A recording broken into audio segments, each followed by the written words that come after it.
Alia Kusuma tumbuh dalam keluarga sederhana yang mengajarkan kerja keras dan kesabaran. Sejak kecil, ia sudah terbiasa hidup mandiri dan tidak bergantung pada orang lain. Berkat kecerdasannya, Alia berhasil meraih beasiswa ke universitas ternama, kemudian membangun bisnisnya dari nol dengan ketekunan dan strategi yang matang. Namun, tak ada yang tahu tentang kesuksesannya. Alia memilih untuk tetap low profile, membiarkan nama bisnisnya, Asta Group, dikenal tanpa mengaitkannya dengan dirinya secara langsung. Semua orang mengira pemiliknya adalah pria kaya raya yang misterius. Lalu, datanglah Raihan dalam hidupnya. Raihan, seorang pria tampan dan berasal dari keluarga terpandang, membuat Alia jatuh cinta. Di awal hubungan, Raihan tampak baik dan penuh perhatian, membuat Alia percaya bahwa mereka bisa membangun rumah tangga yang bahagia. Tanpa banyak berpikir, Alia menerima lamarannya, mengabaikan perbedaan status mereka. Namun, kebahagiaan itu tidak bertahan lama. Sejak hari pertama memasuki rumah keluarga Raihan, Alia mulai merasakan dinginnya sambutan. Bu Ratna, mertuanya, seorang wanita angkuh dan materialistis, langsung menunjukkan ketidaksukaannya. Gadis seperti kamu tidak cocok untuk keluarga kami, katanya suatu kali dengan nada merendahkan. Apa yang bisa kamu berikan untuk anakku selain wajah cantikmu? Alia hanya tersenyum dan tetap menghormati mertuanya. Namun, dari hari ke hari, perlakuan mereka semakin buruk. Bu Ratna selalu membandingkannya dengan wanita lain, terutama dengan mantan kekasih Raihan, Tiara. Seorang sosialita yang berasal dari keluarga kaya Raihan pun tidak membela Alia. Justru setelah menikah, sikapnya berubah. Ia mulai bersikap dingin, sering pulang larut malam, bahkan terang-terangan menghina Alia. Kamu beruntung menikah denganku, katanya suatu malam. Tanpa aku, kamu bukan siapa-siapa. Setiap hari, Alia menerima perlakuan yang menyakitkan. Ia tidak dianggap sebagai bagian dari keluarga. Semua yang ia lakukan selalu salah di mata mertuanya. Bahkan, para pelayan rumah pun lebih dihormati dibanding dirinya. Namun, Alia tidak membalas. Ia tetap menjalani perannya sebagai istri dengan sabar, meskipun hatinya terus terluka. Yang tidak mereka tahu, Alia bukan wanita lemah seperti yang mereka pikirkan. Di balik sikap diamnya, Alia masih menjalankan bisnisnya. Ia tetap mengelola Asta Group, perusahaan terbesar di kota itu, yang bergerak di berbagai bidang, mulai dari properti, fashion, hingga teknologi. Setiap hari, setelah menghadapi cemoohan dari mertua dan suami, ia akan pergi ke kantornya, mengenakan setelan bisnisnya, dan menjadi seorang pemimpin yang kuat. Di tempat itu, ia dihormati, dicintai oleh para karyawannya, dan dipandang sebagai sosok yang bijaksana. Tidak ada yang menyangka bahwa wanita yang selalu diremehkan di rumahnya adalah orang yang paling berkuasa di kota itu. Alia bisa saja mengungkapkan semuanya sejak awal, tapi ia memilih untuk menunggu waktu yang tepat. Ia ingin melihat sampai sejauh mana suami dan mertuanya akan memperlakukannya. Hingga suatu hari, kesabarannya benar-benar diuji. Hari-hari Alia di rumah keluarga Raihan semakin menyiksa. Tak hanya dihina, kini ia juga mulai diperlakukan seperti pembantu. Setiap pagi, Bu Ratna dengan sengaja menyuruhnya menyiapkan sarapan untuk semua orang, lalu mencela hasilnya di depan tamu keluarga. Ah, masakan seperti ini? Tidak heran kalau Raihan lebih sering makan di luar. Di acara keluarga, Alia selalu dijadikan bahan olok-olokan. Para kerabat Raihan berbisik-bisik, membandingkannya dengan Tiara, mantan kekasih Raihan. Seharusnya Raihan tetap bersama Tiara. Dia lebih cocok dengan keluarga ini. Alia ini cuma gadis biasa. Apa yang dia punya? Yang lebih menyakitkan, Raihan tidak pernah membela istrinya. Suatu malam, Alia mendengar percakapan antara Raihan dan ibunya di ruang tamu. Bu, aku sudah lelah dengan Alia. Dia membosankan dan tidak ada apa-apanya dibanding Tiara. Sabar. Nak, sahut Bu Ratna. Nanti, kalau kau sudah menemukan wanita yang lebih pantas, kita bisa menyingkirkannya dengan mudah. Alia berdiri di balik tembok, merasakan dadanya sesak. Hatinya sakit, tapi ia tetap diam. Namun, yang membuatnya benar-benar marah adalah saat ia mengetahui bahwa Raihan berselingkuh. Suatu malam, Raihan berkata bahwa ia ada rapat penting dan akan pulang larut. Alia sebenarnya sudah lama curiga, tetapi ia tidak punya bukti. Hari itu, ia memutuskan untuk menyelidikinya sendiri. Dengan mobil pribadinya yang selalu ia simpan di kantor, sesuatu yang tidak diketahui oleh keluarga Raihan, Alia mengikuti mobil suaminya. Dugaannya benar. Raihan tidak pergi ke kantor. Ia berhenti di sebuah restoran mewah dan masuk ke dalam sambil bergandengan tangan dengan seorang wanita. Tiara. Alia berdiri di depan restoran itu, melihat dengan mata kepalanya sendiri bagaimana Raihan tersenyum mesra kepada mantan kekasihnya. Bagaimana ia membelai tangan wanita itu, berbicara penuh cinta, sesuatu yang tidak pernah ia lakukan lagi kepada Alia sejak lama puncaknya. Ia mendengar Raihan berkata, "Tunggulah sebentar lagi. Aku akan menceraikan Alia. Lalu kita bisa menikah." Hati Alia hancur. Bukan hanya karena pengkhianatan itu, tetapi karena selama ini ia bersabar, berusaha menjadi istri yang baik, hanya untuk dibuang begitu saja namun, tidak ada air mata yang jatuh. Yang ada hanyalah tekad, sudah cukup, sudah saatnya ia menunjukkan siapa dirinya yang sebenarnya. Setelah mengetahui pengkhianatan Raihan, Alia tidak lagi ragu. Ia akan mengakhiri semua penderitaan ini dengan cara yang elegan, bukan dengan air mata, tetapi dengan kekuatan yang selama ini ia sembunyikan.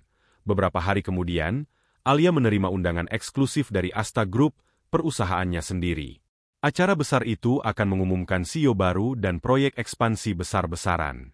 Semua tokoh bisnis, pejabat penting, dan keluarga terpandang diundang, termasuk Raihan dan Bu Ratna. Seperti biasa, Bu Ratna sangat bersemangat menghadiri acara-acara elit seperti itu. Dengan angkuh, ia berkata kepada Alia, "Kamu tetap di rumah saja. Acara seperti ini bukan untuk orang sepertimu." Namun, alangkah terkejutnya mereka ketika di acara itu, Alia muncul dengan gaun anggun dan wibawa yang luar biasa.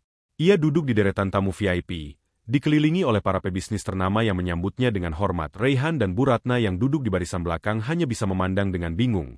Ketika momen yang ditunggu tiba, MC mengumumkan, "Hadirin sekalian, mari kita sambut CEO Asta Group yang baru sekaligus pemilik utama perusahaan ini, Ibu Alia Kusuma." Seisi ruangan langsung dipenuhi tepuk tangan meriah. Raihan dan Bu Ratna terkejut. Mereka menatap ke panggung dengan mata membelalak saat Alia berdiri, tersenyum anggun, lalu melangkah naik. Dengan penuh percaya diri, ia mengambil mikrofon dan mulai berbicara. "Selama ini, saya membiarkan orang lain meremehkan saya, menganggap saya tidak berharga. Tapi malam ini, saya ingin menunjukkan siapa saya sebenarnya." Seketika, tatapan semua orang tertuju pada Raihan dan Bu Ratna. Bisik-bisik mulai terdengar. Bagaimana mungkin menantu yang selalu dihina sebagai gadis biasa, ini ternyata adalah wanita paling berkuasa di kota itu? Raihan merasa kakinya lemas. Ia masih berharap bahwa ini hanya mimpi buruk. Sementara Bu Ratna, wajahnya yang biasanya penuh kesombongan kini berubah pucat pasi. Setelah turun dari panggung, Alia berjalan mendekati mereka. Dengan suara tenang namun menusuk, ia berkata, "Sekarang kalian tahu siapa aku. Tapi sayangnya, kalian baru menyadarinya setelah terlambat." Raihan menelan ludah, berusaha mencari kata-kata. "Alia, Aku tidak tahu.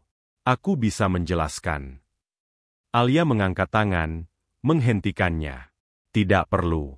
Aku tidak butuh penjelasan. Aku hanya ingin melihat ekspresi kalian saat mengetahui bahwa wanita yang kalian hina adalah orang yang selama ini kalian cari." Bu Ratna akhirnya tak bisa lagi menahan rasa malu. Dengan suara gemetar, ia berkata, "Alia, maafkan ibu. Kami tidak tahu. Kami hanya..." Namun, Alia hanya tersenyum dingin. "Kalian tidak minta maaf karena menyesal. Kalian hanya takut kehilangan semua yang kalian anggap berharga." Raihan tiba-tiba berlutut di depan Alia, memohon, "Tolong, beri aku kesempatan. Aku mencintaimu. Aku hilaf." Alia menatapnya dengan penuh kekecewaan. "Cinta? Kalau aku bukan pemilik Asta Group, kau tetap akan mencampakkanku, bukan?" Ia menarik napas, lalu berkata dengan tegas, "Kita selesai, Raihan. Aku akan menggugat cerai besok." Raihan semakin panik. "Alia, tolong. Aku butuh kamu. Aku butuh." Alia tersenyum tipis. "Kamu hanya butuh uangku." Tanpa menoleh lagi, Alia berjalan pergi, meninggalkan suami dan mertuanya yang kini tak lebih dari bayangan orang-orang sombong yang telah kalah telak. Setelah acara besar itu, berita tentang identitas asli Alia Kusuma menyebar dengan cepat. Media bisnis menyoroti bagaimana seorang wanita yang selama ini dianggap biasa, ternyata adalah pemilik perusahaan terbesar di kota itu. Para investor semakin yakin dengan Asta Group, dan saham perusahaan melonjak drastis. Namun, di sisi lain, nama Raihan dan Bu Ratna hancur dalam sekejap. Kerabat mereka yang dulu sering menghina Alia kini menjauh, malu karena telah meremehkan wanita yang ternyata memiliki kekuasaan lebih besar dari mereka. Para sahabat Raihan yang dulu membanggakan persahabatannya dengannya mulai menjaga jarak. Tiara, yang sebelumnya begitu percaya diri akan menggantikan posisi Alia, tiba-tiba menghilang tanpa jejak setelah menyadari bahwa Raihan bukanlah pria kaya seperti yang ia bayangkan. Di rumah keluarga Raihan, situasinya berubah drastis. Bu Ratna yang biasanya angkuh kini terlihat murung setiap hari. Ia tidak pernah menyangka bahwa menantunya yang sering ia hina adalah kunci bagi masa depan mereka. Dengan penuh kepanikan, ia mencoba menemui Alia di kantor, berharap bisa berbicara dan meminta maaf. Namun, saat ia tiba di gedung Asta Group, resepsionis hanya menatapnya dingin. "Maaf, Bu Ratna." Ibu Alia tidak menerima tamu tak berkepentingan. Bu Ratna memohon, "Tolong, izinkan aku bertemu dengannya sebentar saja." Namun, permintaannya ditolak. Untuk pertama kalinya dalam hidupnya, ia merasa seperti orang yang tidak berdaya. Sementara itu, Raihan juga mengalami penderitaan yang sama. Ia kehilangan banyak kontrak bisnis karena pengaruh Alia yang begitu besar di dunia usaha. Bahkan posisinya di perusahaan milik keluarganya mulai terancam karena para pemegang saham tak lagi mempercayainya. Tak ada lagi sosok Alia yang selama ini diam dan menerima perlakuan buruknya. Kini, ia sadar bahwa ia telah kehilangan wanita yang seharusnya ia hargai sejak awal. Beberapa minggu setelah kejadian itu, Alia secara resmi menggugat cerai Raihan. Proses perceraian berlangsung cepat, karena ia memiliki kuasa penuh atas keputusannya. Raihan berusaha membujuknya hingga detik terakhir, tapi Alia tetap teguh pada pendiriannya. Saat pertemuan terakhir mereka di pengadilan, Raihan menatap Alia dengan penuh penyesalan. "Aku mencintaimu, Alia. Aku benar-benar menyesal. Aku tidak bisa hidup tanpamu." Alia menatapnya dengan senyum tenang. "Kamu tidak mencintaiku, Raihan. Kamu hanya menyesali keputusan burukmu. Tapi aku tidak peduli lagi." Dengan langkah mantap, Alia meninggalkan ruang sidang, menandai akhir dari kisah yang penuh luka, dan awal dari kehidupan yang lebih baik. Kini, Alia hidup dengan damai, menjalankan perusahaannya tanpa beban. Ia kembali menemukan kebahagiaan dengan caranya sendiri, dikelilingi oleh orang-orang yang benar-benar menghargainya. Sementara Raihan dan Bu Ratna, mereka harus menjalani hidup dengan penuh penyesalan, menyadari bahwa mereka telah kehilangan satu-satunya orang yang pernah benar-benar tulus kepada mereka. Dan begitulah, Alia tidak membalas dendam dengan amarah. Ia hanya membiarkan kebenaran berbicara, dan membuat mereka berlutut dalam rasa malu.